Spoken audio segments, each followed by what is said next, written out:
Hey everybody, welcome to Cliffhangers, the serial talk show. And this is a show we're going to talk about those good old classic cliffhanger serials from the 20s, 30s, 40s, 50s, and even some that's taken place in the decades after that, like fan films and even some studio films. And we'll get to all that. But first thing I want to say is we're sponsored by Pop Ninja.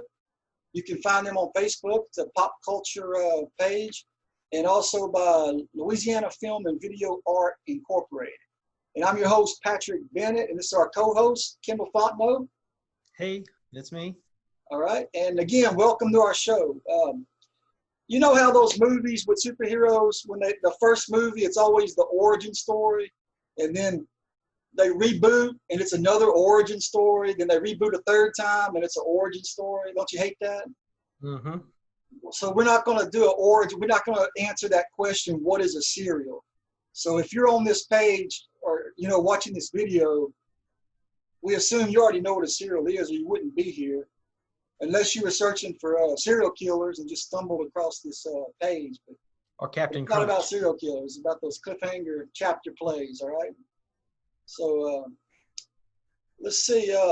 Let's jump right into what got you interested in serials, Kendall. What was your first experience? My earliest exposure to serials was as a kid watching PBS. Right. It was Sunday afternoons.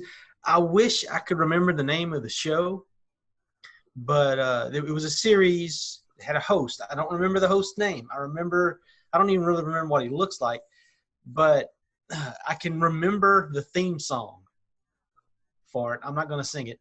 Come on. But no, and but they had they would show like Tarzan, the old Tarzan movies, and the old just all sorts of old black and white adventure films. And then every once in a while they would show these serials. Most of the time they would edit them all together, so you'd have like say 3 episodes all at once, Right. and then you'd have to wait a week, just like they did way back when these things were originally made, to see the next 2 or 3 chapters. And that's really what first turned me on to them. I didn't have any particular one that was a favorite. I remember a lot of them took place in the jungle. And it wasn't until I got older and I started looking into the history of a lot of comic book characters that I started finding out about, like the Phantom and All right. Captain Marvel, the DC Captain Marvel, Shazam, and even Superman. Those guys. I didn't realize that those serials existed, and I just started looking them up. Started finding a bunch of them. I started going to Calcasieu Serial Fest every summer, and that's when it really took off. I started really getting into them, and yeah, I mean, it was just a slow progression for me. I watched them as a child, just a few episodes here and serial chapters here and there, and then it snowballed as I got older. And now it's almost like a research thing for me. I like to find out about them, who made them, the music, all the stock footage, like where they shot all the stock footage, because a lot of these old, especially the ones that took place in the jungles, they were usually shot in California or Florida, and they would just get stock footage from Africa. They would buy stock footage from some guy who shot footage in Africa. And I always thought it was funny. You'd see the trees, and then they would, the trees with the actor in the foreground, and then they would cut to these alligators or crocodiles or whatever they were.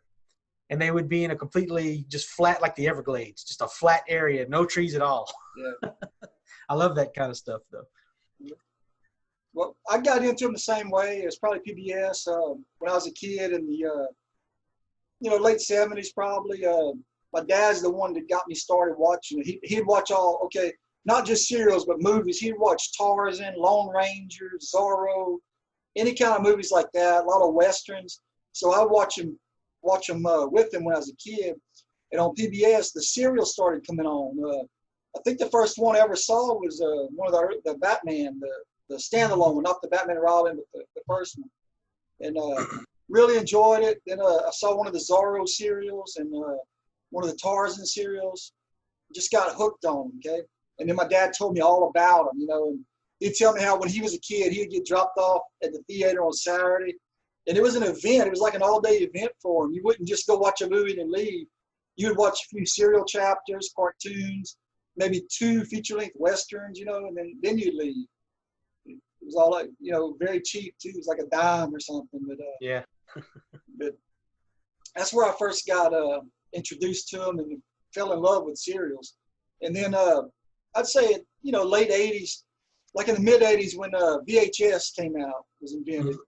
They started releasing a few serials on VHS, and I'd find them on the racks at like drugstores. You know, they had those little racks you could turn, had VHS tapes. Yeah, my first ones I found, I remember it was at a K&B Drugs or Walgreens or something. It was Flash Gordon, Buster Crabbe, and then the Buck Rogers. So I snatched those up, you know, and then a few years later I found Green Hornet, and I got that one, really loved them.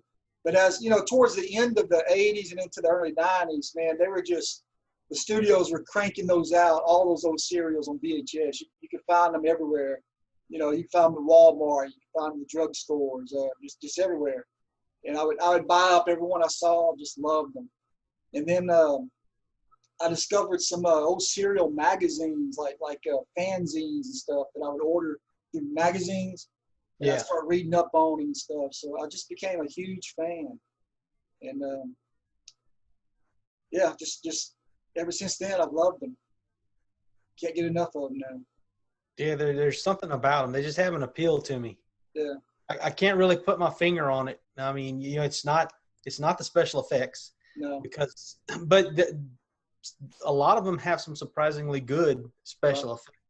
Especially the Republic serials. Right, yeah, the Republic Studios seem to have the better ones. They get all like, you know, the Lone Rangers, the Zorros, the Captain America, just a lot of the better series. They stood out. They had better writers, better effects, better actors. It just seemed to be better films all together, you know. So yeah, I know, like you were talking about Republic Pictures. You know, those things were done on a low budget, and they looked great. Yeah. For that day and age, they looked awesome. And but like now, if we did it now, it'd be way up in the millions. But back then, it was like not even $1 million. You know, it was like 150,000 or something. Yeah, if that much in some cases. Yeah. And it's just it was neat to see how they are, to learn about how they adapted. You know, they didn't have money to do this, so they made it look like that. You know, the way they would do things. And yeah, you get to see the wires every now and then. Right. Whenever, especially Spartan, the ships, when the ships are flying, you see a wire every now and then. There's something, for me, it does something for me. There's an appeal to seeing that. Yeah. It's almost like we're making them in our garage or something, you know? Right. Feels like we're a part of it. Yeah, and I mean, if you look at all of the special effects artists that have been inspired by this, you look at the producers, the directors, the writers that have been inspired by those films. Right. I mean, Steven Spielberg. Sure. Just that name alone right there, I mean. And George Lucas. I mean, if we didn't have the serials, we'd never have Star Wars and Indiana Jones. They were inspired by these early, you know, cliffhanger serials. Yeah, and I mean, and that's really, when you look at it, I mean, that's all the Raiders films are. Oh yeah. It's a serial, but it's shot in the 80s. Yeah. That's all it is. Even, while watching Raiders, you can even see the chapter stops where the cliffhangers are, you know. Like at the beginning, he's got the idol and he runs through the darts, and he, you know, when he's swinging across and that wall's coming down. Mm-hmm. You know, if we were watching the actual serial, that would be the end of chapter 1. Exactly. And you go, oh, what happened? Did he make it? Did he get squished? So you'd have to come back next week and watch it, you know. But yeah, it's just a giant serial. That's all Raiders is. Action-packed. Very cool. So, hey, okay, what is your favorite serial of all time that you've seen so far? Of the ones that I've seen, my favorite, it's Captain Marvel. Mine too. I mean, I've seen a lot of them, but yeah, Captain Marvel does it. The story is good. The acting is excellent. The special effects are cool. I like the special effects. I enjoy the music, and it's a fun serial, and it's very violent for its time. Oh yeah. You got Captain Yeah. Marvel lands on that Gatling gun and he's mowing down the enemy. And when he tosses that guy off of the Right. He picks that guy off up the building, just picks him up and throws throws him. him off a high rise to his death. Yeah, you don't see that anymore. No, and I will say this though, of all those serials, my favorite actress is Noelle Neal, who played Lois Lane. Right. I thought she did such a great job as Lois, and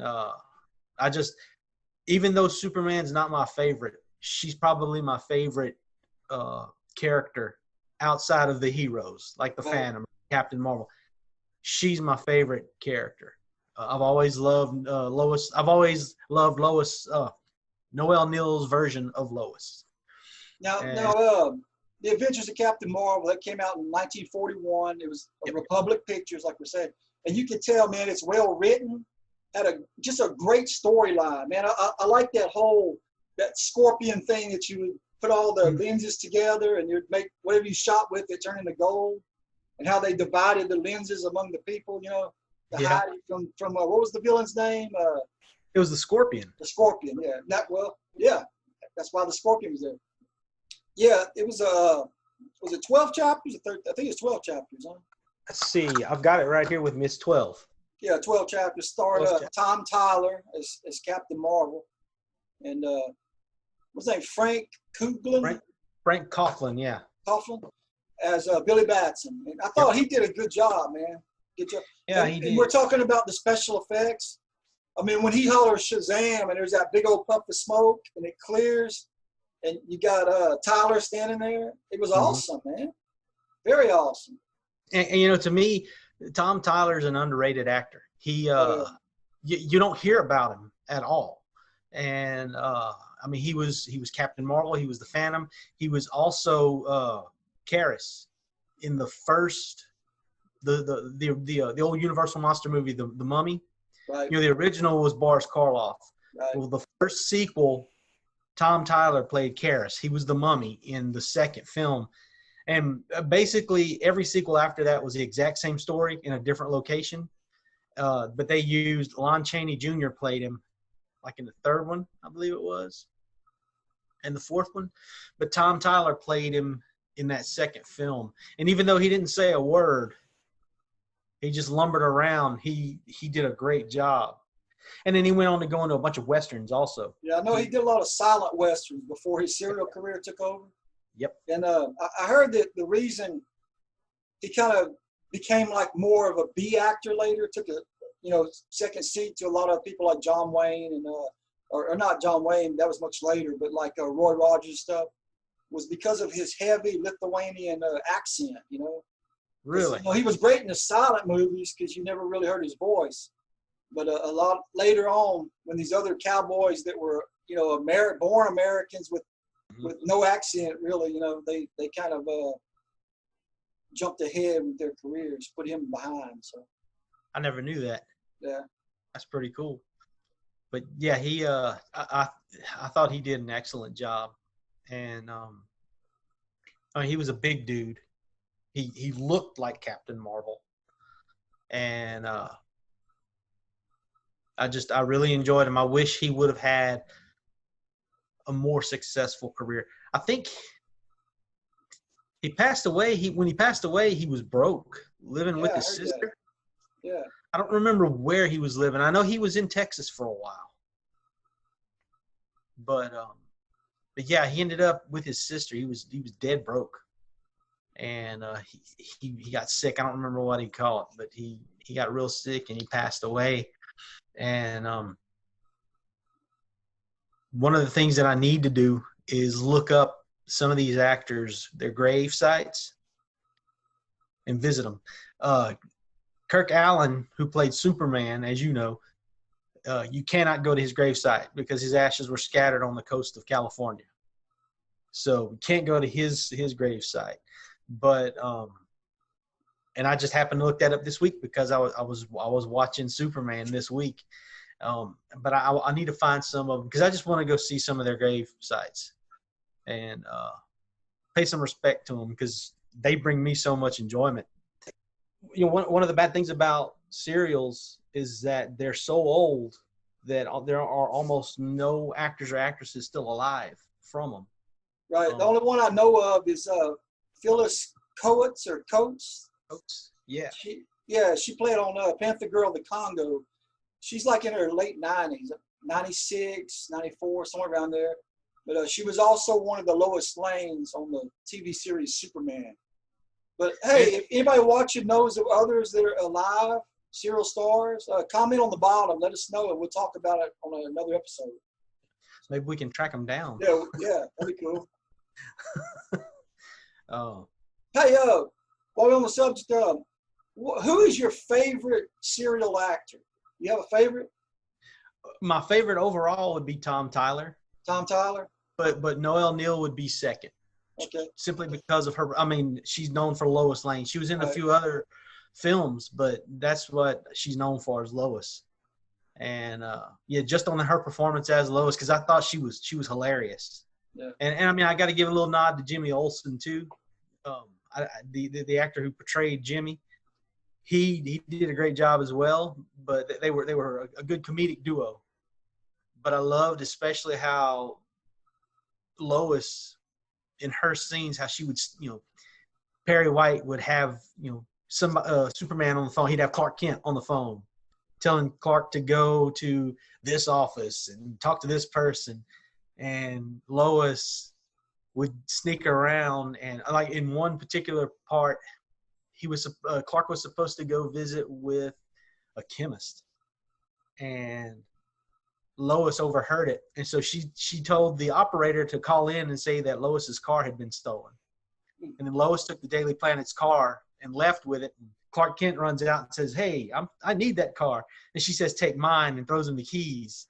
And he gets pulled over by the cops because they thought he stole her car, and just so she could scoop him, And I love that about the character. I thought she was funny, and of course she's the damsel in distress. She would always get in trouble, but she was tough. And I mean, that's the character itself. That's how the character has always been written. Lois barges into any situation, doesn't matter how dangerous it is. But I thought Noelle Neal did a great job as that character. But Tom Tyler, I mean, he was Captain Marvel and the Phantom, and those are two of my favorite characters in history. On the page and on the screen, they're two of my favorite characters. And he played both of them. So I mean, he's my favorite. I'll tell you who my favorite actor is, serial actor. It's Buster Crabbe. Yeah. Man, come on, man. He was Flash Gordon. He was Buck Rogers, and he was Tarzan, man. Yeah. Man, that's pretty awesome. That's kind of like the Harrison Ford of the day, Yeah. He was Han Solo, Indiana Jones, and what was his name? Decker from, you know what I'm talking about, the replica. Yeah, he was the fugitive. He was. Yeah. Golly, what's that? It was. Yeah, Buster Crabbe. I mean, he was he was good looking, had the blonde hair, had the great physique. He was an Olympic swimming champion. I mean, he was in a lot more serials besides those two, but that's my favorite right there. And as far as the females, I think Linda Sterling. I mean, she was beautiful. Back in the day, she was a model. She was a showgirl, and then she was in serials, and she played in a bunch of serials. Some of the better ones too. And I think my favorite one with her is the Zorro's Black Whip. Black Whip, yeah. Yeah, it's a female Zorro. Yeah. So. Yeah, the main thing I remember about Zorro's Black Whip is all the horses. There's entire sequences of nothing but horses chasing people. But people on horseback chasing them, you just hear the hooves constantly. But Linda Sterling, she was a good one too. Yeah, I liked her too. Hey, we're talking about both of our favorite serials, Adventures of Captain Marvel. Here's the Blu-ray that Kino Lorber put out, a couple of years ago? And dude, this is fantastic, man. The quality is superb. The art, it comes with a booklet inside, and it tells you all about the serial. It's got great photos and stuff. don't know if you can see that. It's got photos in there, but it tells you all about the serial, about the character. It's also got you can see it's got reversible art. You can have that art, or you can have the this art. That one, It's yeah. a very well production. It's got a lot of extras in it, but I highly recommend it. I have a DVD copy of it. I don't have it on Blu-ray, and it doesn't have any of that cool stuff. But it's you know it's just the serials, and that's it. I mean, it's just the DVDs. It's a plain Jane. It's got the same artwork, but that's about it. Yeah, I don't have any serials on Blu-ray. They're all on DVD. Yeah, I've got about 6 now. They're starting to release more and more. Like I saw last month, a few more came out. Maybe studios put them out. Also, this is a good. I want to talk about the Serial Squadron, and this is a good segue. They're okay. Let me back up. The Serial Squadron is a club that's been around decades, man. I discovered them in probably the early '90s, maybe. But go to serialsquadron.com, and you can watch serials there. You can buy serials. You can buy them on Blu-ray. They're releasing them monthly. They got new releases.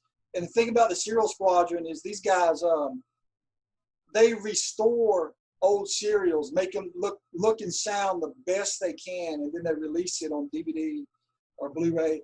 And you can even join some of these projects, like donate money to help restore them. Yeah, and they look fantastic, and they go all out too. If they can find any kind of extras or somebody they know that's worked on it or whatever, you might get an interview, you might get a stills gallery, something, but it's probably the best quality serials you'll find if it's not put out by, something like this by Kino Lorber. But I highly recommend Serial Squadron. You can watch a lot of their serials online for free. They put them on YouTube. It's also a good club. You can get on there and chat with other serial lovers. And they have a club too that you can join, and they'll send you like a membership card, a certificate. But I joined it this year, a little book. What's it called? Serial Squadron Pocket Pal. It's a little book, and I don't know if you can see that very well, but it's got tons of pictures and information about all the different serials. I mean, it's a very handy book. All kind of stuff in there. They also sent me like some 8x10s of different serial characters or lobby cards, something, poster.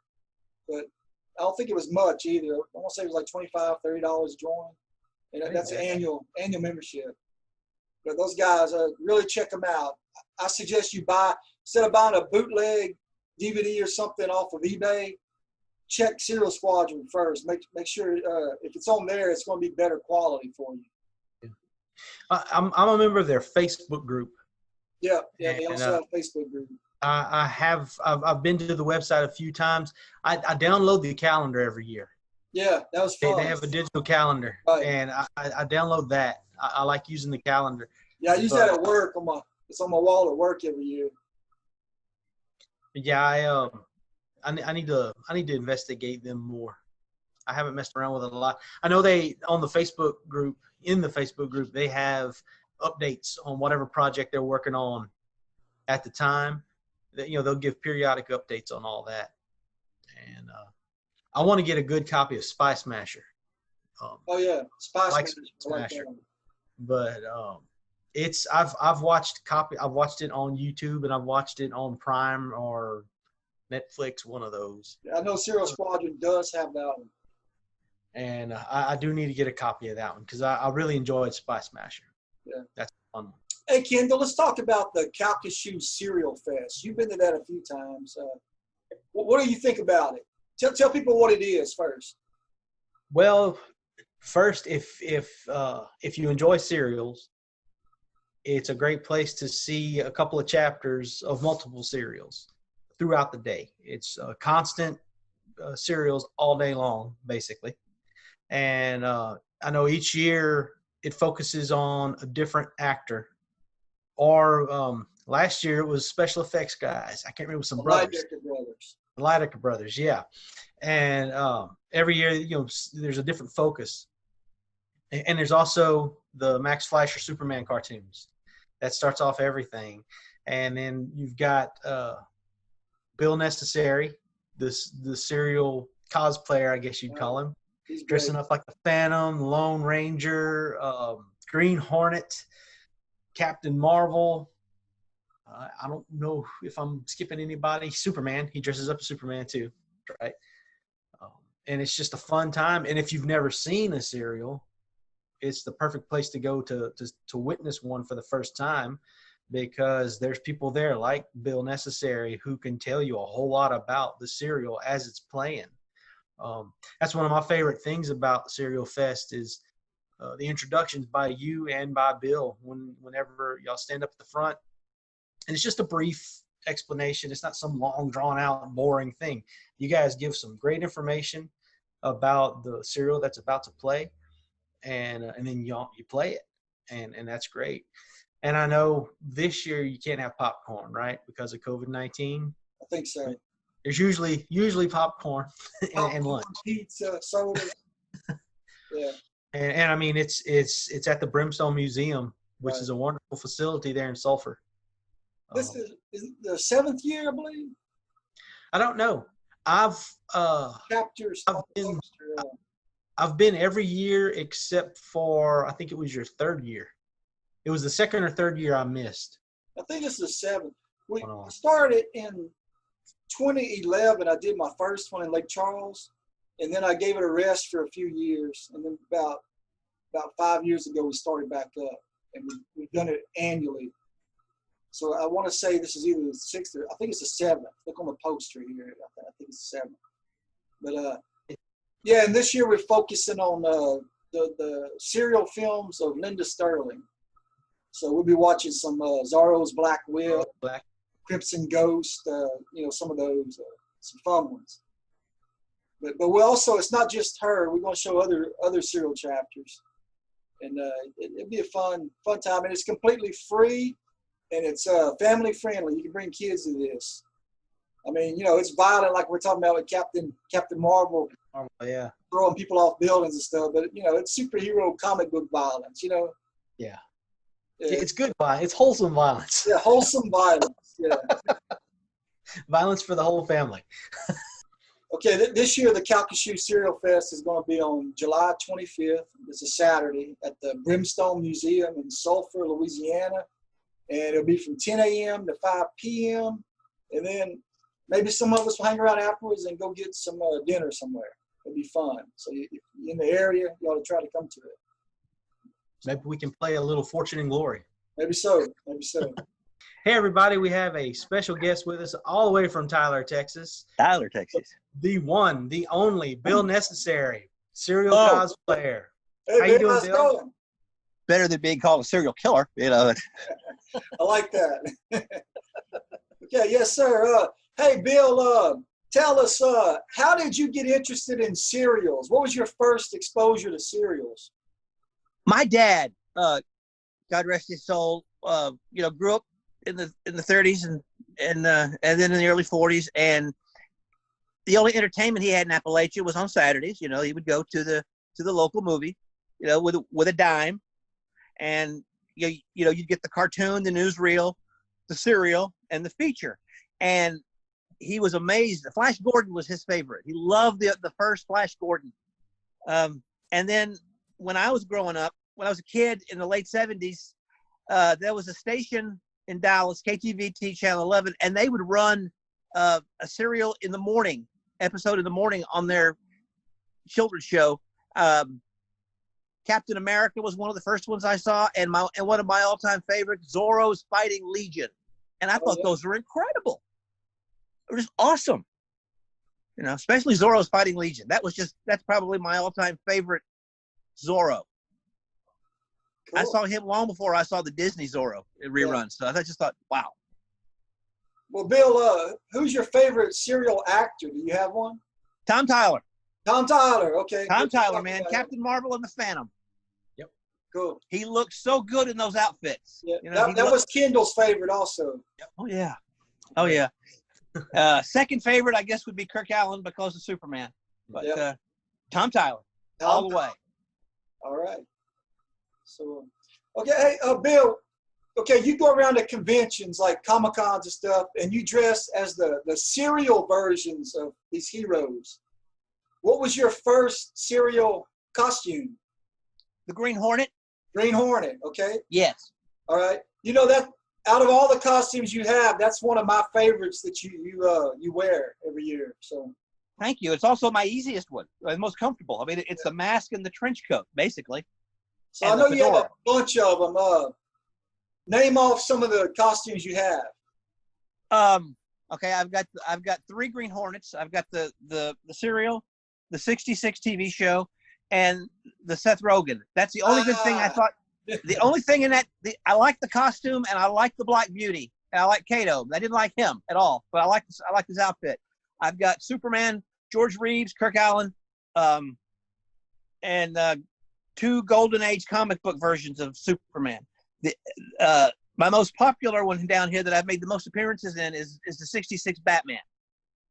And I'm working on doing a Golden Age Batman based on the comic book and the first serial. Notice I said the first serial. That costume didn't look too bad. The second serial, we won't talk about that costume. You know, with the ears that kind of, with sideways. Captain America. I do Captain America from his first comic book appearance with the triangular shield. Most of my characters I do as associates of mine up down here call me as old school cosplay. You know, I don't like Batman in black rubber. I don't like Superman without trunks. I like Captain Marvel with the flap, on the side of like Tom Tyler wore. Although I'm gonna this is Captain Marvel's anniversary year. I'm gonna do I'm working on a Jackson Bostwick. Oh, nice costume. Yeah. I just got to get away with the sideburns like he had. That was he was the perfect Captain Marvel for TV. We had him in Lake Charles in 2012. I know. Yeah. I know. And then we had John Davey 2 years ago, I believe. I know. Yeah. No, last year. John Davey. Yeah, last year because I couldn't. Yeah. So, and Billy. Some of those. Oh man, I do. And I was telling my wife and I had to take our daughter to Chicago last week from Tyler, drive up, and I'm saying, we need an RV. We need an RV with a lightning bolt on the hook on the front of it. A Winnebago. And a little device that lights that, it goes boop, boop, boop, boop, so I can talk to the elders. And refer to your wife as mentor the entire time. Exactly. Well, that wouldn't be as, in today's world, that wouldn't be as creepy as, young guy, old guy in the van going, "Hey kid, want to ride?" No. Awesome. Well, Bill, tell us about the Calcasieu Serial Fest and your involvement in that. Oh man, that has been probably one of the most fun things that I've got to do in the last few years, because it's a whole day devoted to serials, watching the serials, talking about the serials all day, and I get to show up and play all day in my outfits. I mean, it doesn't get any better than that. And like I remember when we showed Superman, Kirk Allen Superman, I got to introduce the serial as Superman and as the Phantom, and another one of my favorites is the serial Lone Ranger costume, because that mask. Right. Republic serials, they did the 2 Lone Rangers and Zorro's Fighting Legion. They have what I call the voice altering mask, because once the actor puts that mask on, there's something that the voice automatically changes. It's a deeper voice. It's like, wow, that mesh is something on that mask where it can just change your voice. It's incredible. But that's the Serial Fest is one of the most fun things I do every year. Well, yeah, it's always a pleasure to have you down there and see all your costumes, man. Like 1 year at our Comic-Con here in Tyler, I was the Phantom, and people don't know who the Phantom is, right? Now, if they remember the movie from '96, that's one thing, but most people don't know who Phantom is, and that's sad because the Phantom was the first masked hero, but first costumed in tights hero with a mask, right? He was in 1936. Batman was 39, and people don't know who he is. But I come to Serial Fest. We're showing episodes of the Phantom, Right. so yeah, you know who the Phantom is. You know, And we almost had a sequel. oh yeah. That was a shame. Yeah. And I've seen pictures of John Hart in the Phantom suit before they changed it to what, Captain Africa. Captain Africa. Yeah. He looked good in the suit. You know, he did. He looked almost as good as Tom Tyler did. We're But I thinking always of thought he showing was a couple of chapters of Captain Africa this year, just so that people Oh. could see what it was about. Yeah. You know, and John Hart, he gets a lot of hate for being the Lone Ranger. They said that his performance was too wooden. He looked good as the Lone Ranger. He really did. It's just that he wasn't Clayton Moore. Yeah. But he's still a good Lone Ranger, I think. I like that they brought him in for a little small role on the '80s Lone Ranger movie. Yes, That's yes. pretty cool. Yeah. And then that same year, okay, that movie came out in summer of '81, and then in fall of '81, he guest starred as the Lone Ranger on The Greatest American Hero. Right. And my favorite, he showed up on Happy Days. And so, we got love for John Hart in '81, and I thought that was, he deserved it. Yeah. So that '80s Lone Ranger movie, you said '81, so it's 40th anniversary coming up next year. I wonder if they're gonna do a 4K release. Oh, I love it. A lot of people don't like that movie. Oh, I love it. I do too. I mean, granted, you only see him in the last half hour of the movie, and Stacy Keach dubbed his voice. Yeah. But he looked I like the but that's another one of my outfits is the costume based on that one with he looked good as the Lone Ranger. Oh yeah. And then Jason Robards later before I found out his voice was even dubbed. I couldn't tell. No. It was great. No, me too. Yeah. And I was what, 17 years old when that movie came out, and I was just wow, because the only Lone Ranger I had at the time was the reruns, the Clayton Moore reruns every weekend. So to see a new Lone Ranger in color, and though a lot of people hate that movie, I mean, I've got it on Blu-ray. I like the movie. Yeah, I love it. Yeah. What did you think about it? It had a balladeer telling the story. Yeah. Merle Haggard singing Yeah, The a Man lot in of the people Mask. that turned them off. A lot of people, but I the reason for it was Dukes of Hazzard was real popular at that time, like a highly rated show, and they say, well, hey, they've got a balladeer. That's So right. they tried it with Lone Ranger. I got the soundtrack on cassette and I wore it out. I liked it. And to me, I didn't even pick up on it that it was Merle Haggard, because the songs, at least to me, didn't fit his style. It didn't even sound like him to me. And then whenever I found out that it was Merle, I was like, wow, I had no idea. My dad is a huge Merle Haggard fan. We listen to Merle Haggard on every family vacation. Whether we wanted to or not, we listened to Merle Haggard all the way to wherever we were going and all the way back. So Merle is ingrained in my brain. And I didn't pick up on that. And well, the way he did it, because he'd sing it and then he narrated it. Yep. And it wasn't until I think the second time I saw it and I read the credits that was Merle Haggard. I went, wow.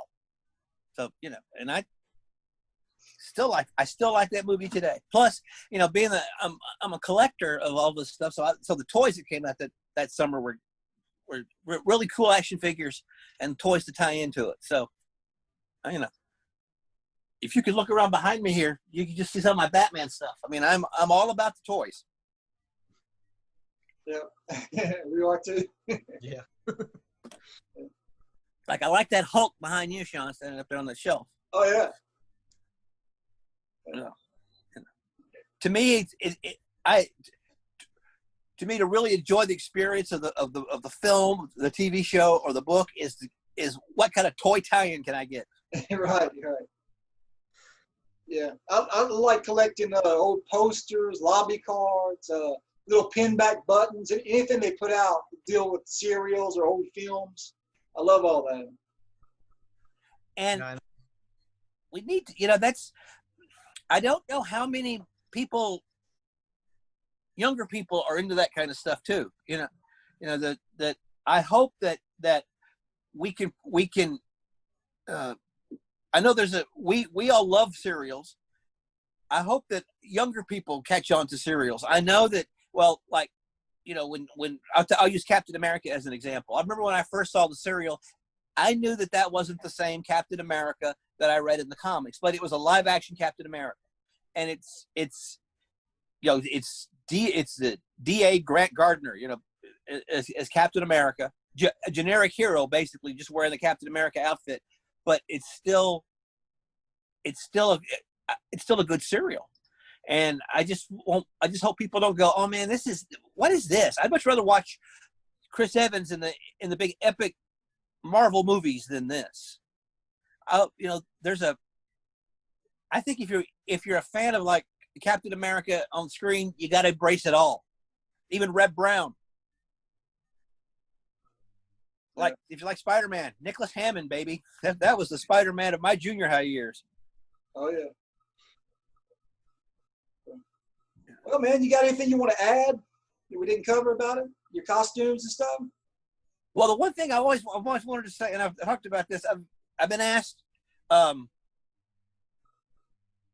which, I'm a big Superman fan. More than anything, Superman is my number one hero. Batman is probably number two.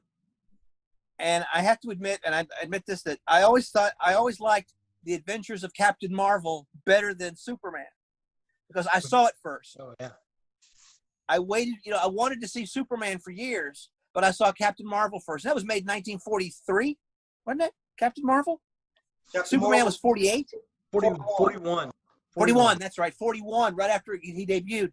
And it was a much better made serial all around. We were talking about that earlier, yeah. Yeah. Yeah, and then I saw Superman. Him flying. Oh gosh, the flying effects are incredible. You go to Superman and it's animated. The animated effects. Yeah, that's the first CGI. Kirk Allen runs behind a building and this animated figure jumps out. And had I not seen Captain Marvel first, I probably would have enjoyed Superman better. And yep. Captain Marvel spoiled me for Superman. Even though Superman's always been my number one hero.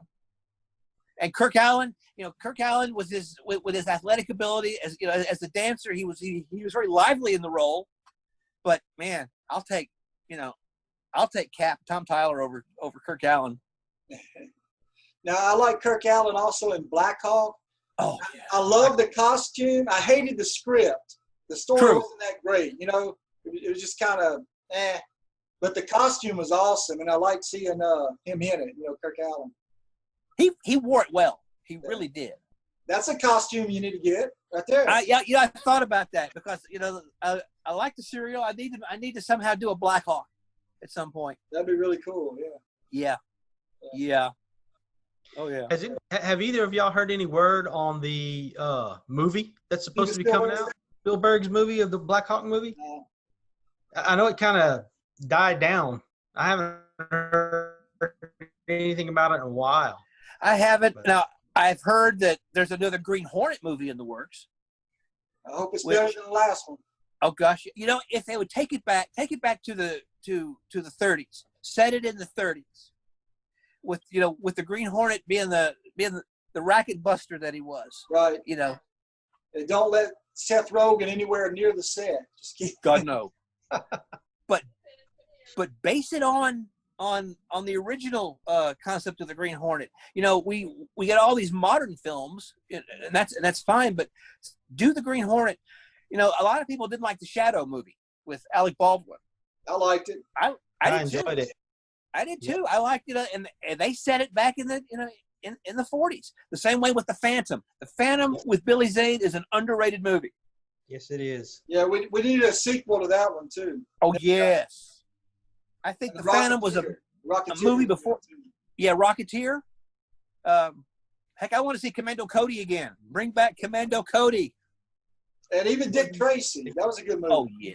Yeah, Dick Tracy was great. Yep, I really enjoyed Dick Tracy. Ralph Byrd was great in that role. But I'd like to see Dick Tracy again. But they need to start setting things back in, in the 30s and the 40s. Right. Little Art Deco look, little noir look in the film. One thing I liked last year when you had Ryan out from who made the his Batman serial, he set it back in '38. Sure. And that's part of the charm of that. It's black and white, and it's Batman as he first appeared. Yeah. We've overdone the modern stuff. Yeah. I'll tell you another movie that came out that I was hoping for a couple of more sequels was Sky Captain. Oh yeah, that was well done. World Tomorrow. World. Oh my gosh, yes. It's like that computer animation was spot on. That would be great to do that one again. Or I kept thinking, hey, we could do a live action Fleischer-esque Superman with that kind of stuff. Do the mechanical monsters like Sky Captain, right. Live action. Well, you remember when the movie 1010 came out? Mm-hmm. I was thinking, Harrison Ford's up there in age. Instead of trying to use him, just make a motion captured animated film of Indiana Jones, and let Harrison do the voice. You could do that. I was thinking, we listen to a lot of. My wife is a big Doctor Who fan. We're big Doctor Who fans. We listen to a lot of audio Doctor Who stuff. Big Finish Productions does a lot of audio Doctor Who adventures with the previous Doctors, and you could do that, like before Nimoy died and so forth. You get some of the original. You could have done Star Trek that way. You could have gotten the original crew and do motion capture with their voices, and you could have had the original crew of the Enterprise. That would have been great. Yeah, I love Harrison Ford, but come on, man, he's too old to be playing that role still. I know. And they're playing a new movie. Yeah. I'll go see it definitely, but oh yeah, we'll see it. Just reboot it, Reboot. What's it going to be called? Indiana Jones and the Nursing Home of Doom? Yeah, just reboot it. Start with a new, younger actor, some new adventures, Or you don't really have to reboot it. Just make prequels of his younger adventures, They successfully did that on television with young Indiana Jones. Right. Indiana Jones felt like Bradley Cooper. I think he would have been great in that role. He'd make a good Indiana Jones. And Indiana Jones is one of those characters that is a timeless character. You could have other people playing the role. I think other than just yes, Harrison Ford will always be Indiana Jones to a lot of people, just like Clayton Moore is the only Lone Ranger to a lot of people, just like Christopher Reeve or George Reeves, the only Superman. But if the film is good, then yes, you can have somebody else in those roles. Did you see where Empire Magazine just did that poll on the top hero ever, and Indiana Jones won? He was number one. Yep. Yes. I think Ripley Aliens was Alien was number 2. And somewhere some Hollywood executive is trying to see, okay, how can we put those two together for an epic? Yeah. And what's going to be interesting now is after all the when we get back to normal, and the studios are concerned about movies, are we going to be able to go back to the theater again, or are we going to start streaming? So what's this going to do to movies? What are we going to see? What are we going to see? I still love going to the movies, and how's that going to be done from now on? We've got Wonder Woman coming out soon. We've got Black Widow coming out. Are they going to stream them? Are they going to put them in the theaters, or go into AMC? The AMC movie chain is saying that this could bankrupt us if Yeah, that's sad. Yeah. Well, I know they have dropped their contract with Universal Pictures because Studios, because Universal's been releasing films directly to streaming services, and the studios have to make money just like the theaters do. I don't fault Universal at all for doing what they're doing, but yeah, I would hate to see the theater die, because I do enjoy going to the movies, because that's part of the experience. Part of the experience of watching a movie is watching it in a theater. I tell you, lately with my daughter, before all this lockdown and stuff started, every DC or Marvel movie that would come out, we'd go to an IMAX. We'd travel either to Baton Rouge or Houston and watch it on IMAX. Yeah, you telling me that. Yeah. Last year. So it's a shame, man. It is a shame. It's meant to be seen on a big screen. And then one of the things I've enjoyed on Facebook are all the postings you've done of all these movies. And like you had Moonraker up the other day. Yeah. I remember seeing that in the theater here in Tyler twice on a Friday night. We sat through it twice, and you remember this. It's not just like watching it on TV. Part of seeing the movie is being in the theater. Right. With me and my buddies seeing this movie, because I watch Moonraker now and it's kind of silly, but back then, wow, James Bond in space, man, can you believe it? So part of it is just remembering the experience of being in the theater, enjoying it. Star Wars, the original Star Wars stayed in the theater here for a year, and people still went to it. And the first time it came on TV, that was great, but it was just, there's something lacking. Oh yeah, it's not in the theater. So you can't replace the theater. Yeah, you really can't. Well, guys, let's wrap this up. This is our first episode, Bill. We just started this little show we're going to be doing. So we thank you for being a guest on here with us. I enjoyed it. Thank you for having me. We'll get you back on a future episode. And we're calling this Cliffhangers, the Serial Talk Show. Ooh. So, well, I like it. Okay, and you were talking about Ryan Bajan's Batman. Next week, we're going to have him on the show. So if you want to join us next week, if you have time, we can bring you on also. So just let us know. Yeah, I would. I'd like to talk to Ryan again. All right. Let's see Ryan again, because I was appreciate seeing you again. Let me know about if you're gonna be able to make it or not. I will, because I get you a hotel and stuff. Hope I can, because we look forward to doing it. So okay. Anyway, Kendall, you take care. All right, Bill. You too, man. It's good seeing you again. Good seeing you guys. All right. Okay. Have a good night, guys. All right. This is Captain Video signing off. Well, everybody, that's all we've got for this episode of Cliffhangers, the Serial Talk Show. Be sure to tune in next week for the next exciting adventure. If you have any comments about anything we've talked about, drop them in the comment section below. Let us know. If you want to hear about something, if you want us to discuss something specific, put it in the comments. We'll dig it up if we don't know about it, or we'll at least try to make it seem like we know what we're talking about. But you guys be sure to join us next week for the next thrilling chapter of Cliffhangers, the Serial Talk Show. Thank you guys for joining us for our first episode. Have a great one. See y'all.